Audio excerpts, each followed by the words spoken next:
श्री शिवाय नमस्तुभ्यं भक्तों, हर हर महादेव। दिवाली के पहले आप लोग जान लीजिए कि वो कौन से 5 दिए हैं जिनमें बत्ती कैसे लगाई जाती है। हाँ, आज की वीडियो में हम लोग यही जानने वाले हैं। अगर आप गलत तरीके से बत्ती लगा रहे हो या फिर दिया जला रहे हो तो आपके घर में हमेशा पैसों की कमी होगी, इसलिए इस वीडियो को आप लोग पूरा देखिए। तो चलिए हम लोग जान लेते हैं कि यह जानकारी मैं आपको पूज्य पंडित प्रदीप जी मिश्रा जी की शिव पुराण कथा से बता रहा हूँ। तो चलिए हम लोग जान लेते हैं। उससे पहले आप लोग मेरे चैनल पर नए आए हो तो चैनल को सब्सक्राइब कर वीडियो को लाइक कर लीजिए। तो चलिए हम लोग जान लेते हैं। 5 दियों में से पहला दिया आता है मिट्टी का। अगर आपके घर में मिट्टी का दिया हो और उसके आगे साइड पर चोंच बनी हो जहाँ से बत्ती लगाने का हो, वो मिट्टी का दिया हो, अगर आप वो भगवान जी के सामने वो दिए को जला रहे हो तो वो दिए की जो बाती होगी वो अपनी तरफ होगी, ना कि भगवान की ओर होना चाहिए उस दिए की बाती। इस बात का आपको ध्यान रखना है। अगर मिट्टी का दिया है और उसके आगे बत्ती लगाने का स्थान है तो आप लोगों को वो बत्ती का मुख भगवान की ओर नहीं रखना है, आपको वो बत्ती का मुख आपकी ओर रखना है। इस बात का ध्यान रखना है। तो ये पहला दिया था। अब दूसरा दिया पंडित प्रदीप जी मिश्रा जी के अनुसार आप लोग स्क्रीन पर देख सकते हो, यह है निरंजन दीप। ठीक है, आपके घर में अगर ये निरंजन दीप है तो आप लोग ये बात को अवश्य जानें। आपको मैं बता दूं जानकारी के लिए कि दिया निरंजन दीप ऐसा होता है और इस दिए में कभी भी तेल नहीं डाला जाता है, यानी कि तेल की बत्ती नहीं लगाई जाती है। ठीक है, इस दिए में हमेशा घी की ही बत्ती लगाई जाती है, यानी कि घी का ही दिया लगाया जाता है।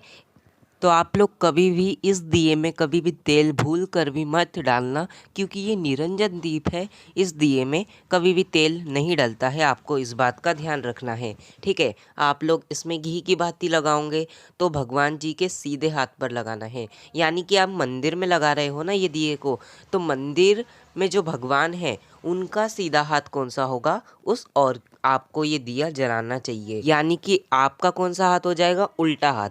आपके उल्टे हाथ की तरफ आपको भगवान के सामने दिया जलाना चाहिए, तो भगवान का कौन सा हाथ हो जाएगा, सीधा हाथ हो जाएगा। अगर आप अपने उल्टे हाथ की तरफ दिया लगाओगे और भगवान के सीधे हाथ तरफ दिया लगाओगे तो ये दिया बहुत ही अच्छा रहता है।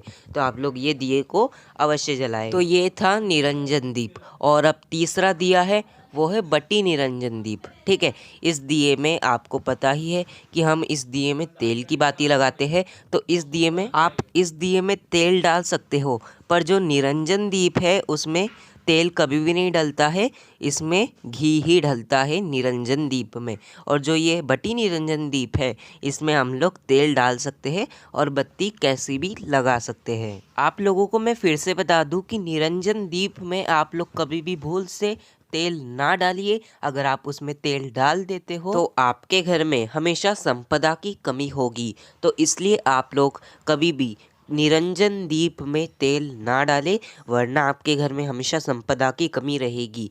तो आप लोग कभी भी निरंजन दीप में तेल ना डालें। फिर चौथा दिया है कुबेर निरंजन दीप। ठीक है, आप लोगों के घर में भी होगा, आप स्क्रीन पर देख सकते हो, ऐसा होता है कुबेर निरंजन दीप। इस दिए में आप लोग तेल भी डाल सकते हो, घी भी डाल सकते हो और बत्ती भी कोई सी भी लगा सकते हो।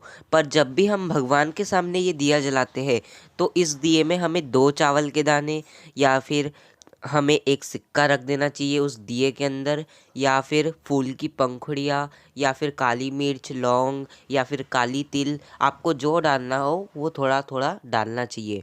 कोई भी एक चीज़ डालो, चावल, सिक्का, जो भी कोई भी एक चीज़ डालना है, पर उस कुबेर निरंजन दीप में हमें डालना ही चाहिए। अगर खाली वो दिया जलता है उसमें कुछ भी नहीं रखते हैं तो हमारे घर में से संपदा चली जाती है, यानी कि लक्ष्मी माता चली जाती है। तो आप लोग कुबेर निरंजन दीप का भी अवश्य ध्यान रखें कि अगर हम कुबेर निरंजन दीप जला रहे हैं तो उसमें कुछ ना कुछ हम लोग डालें। तो ये था कुबेर निरंजन दीप। और 5वां दीप आटे का दीप। जो आप घर में आटे का दिया बनाते हो उसमें आपको नमक नहीं डालना है और उस दिए में हमें कभी भी चोंच नहीं बनानी है, यानी कि बत्ती रखने का स्थान नहीं बनाना है। आप लोग समझ सकते हो, अगर आप उस दिए में चोंच बना देते हो, यानी कि बाती रखने का स्थान बना देते हो, तो आपके घर में से संपदा जाती है। तो आप लोग कभी भी भूल कर भी आटे के दिए में बाती रखने का स्थान ना बनाइए।